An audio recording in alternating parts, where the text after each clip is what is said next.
Isang box, $10. Ito, isang box, $10.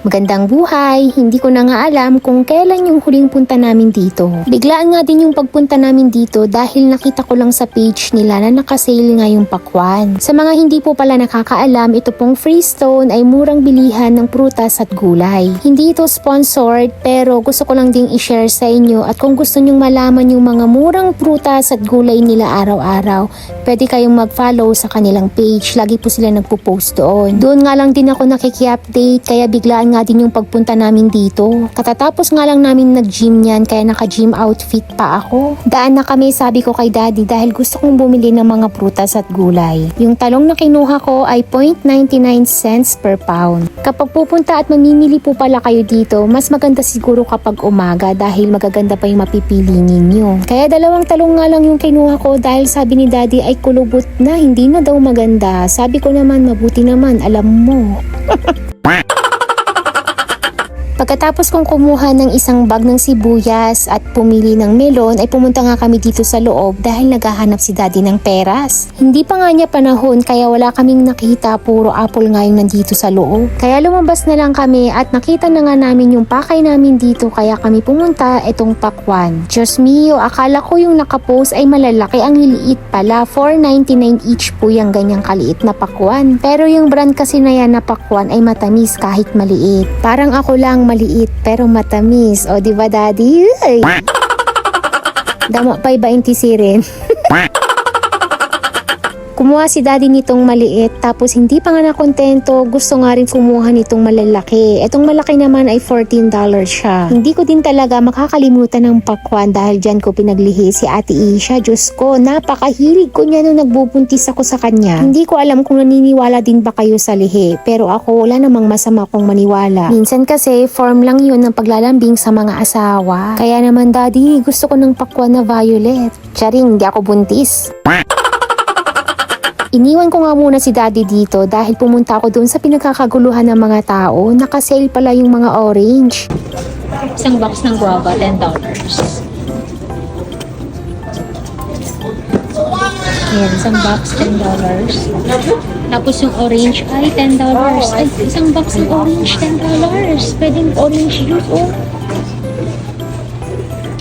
Ayan, isang box. Ito, isang box, $10. Ayan siya. $10. Ayan, orange, $10. Hindi na kami kumuha ni daddy ng orange dahil kung makikita nyo ay pinagpilian na, yung iba ay bulok na dahil anong oras na rin kami pumunta dito, hapon na. At wala na rin kaming time ni daddy isa-isahin yung mga orange para piliin. Pero maganda sana yun na gagawing orange juice. Dito naman kami pumunta sa isa pang pinagkakaguluhan dahil naglalagay nga sila ng apricot.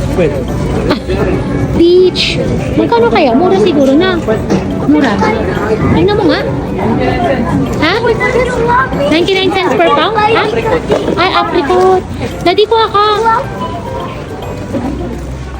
Tingnan mo, nagkakagulo sila sa... Pero maasim daw eh.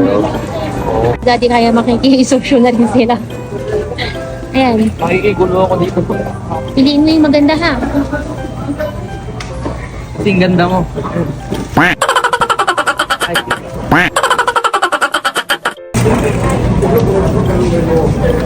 Magkano?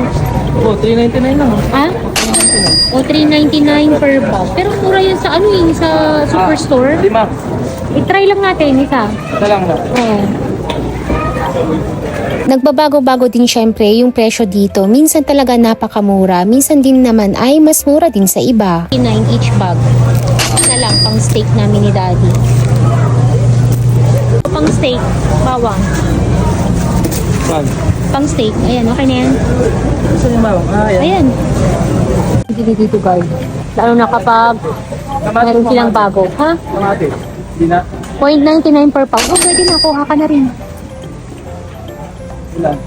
Kung mindful ka talaga sa mga presyo ng mga bilihin ngayon, alam mo kung saan ka bibili. Pero kami, kung nasaan grocery store kami, kung pwede na namin kunin sa isang grocery store, ay doon na kami bumibili. Dati-rati kasi, lalo na nung bago pa ako dito, talagang ang daming grocery store na pinupuntahan namin, pero maaksaya din sa gasolina. Tapos maaksaya din sa oras. Kaya minsan hindi na namin nabibili dahil nagkakatamaran na. Mas lalo kapag winter, ang hirap pumunta sa mga iba't ibang grocery store. Tapos minsan, yung bibilihin mo sa ibang grocery store ay nakakalimutan na. Lalo na kapag wala kang grocery list. Kaya kapag ang difference lang naman ang bibilhin namin ay nasa $1 to $2 at isang piraso lang din naman, ay doon na sa grocery na pinuntahan namin, doon na namin bibilhin. Anyways, hindi na rin kami masyadong nagtagal dito at ang dalawang bata ay nasa sasakyan. Yan lang talaga yung pinamili namin at mag-aantay na lang din ulit kami ng mga ibang deals nila sa ibang araw. So, ang naging total nga lahat ng pinamili namin ay nasa $43 or sa pesos ay nasa 1,760. So, paano yan? Hanggang dito na lang muna at sa susunod nating grocery vlog, Aman Mitlabat. Salamat sa panunood. Bye-bye!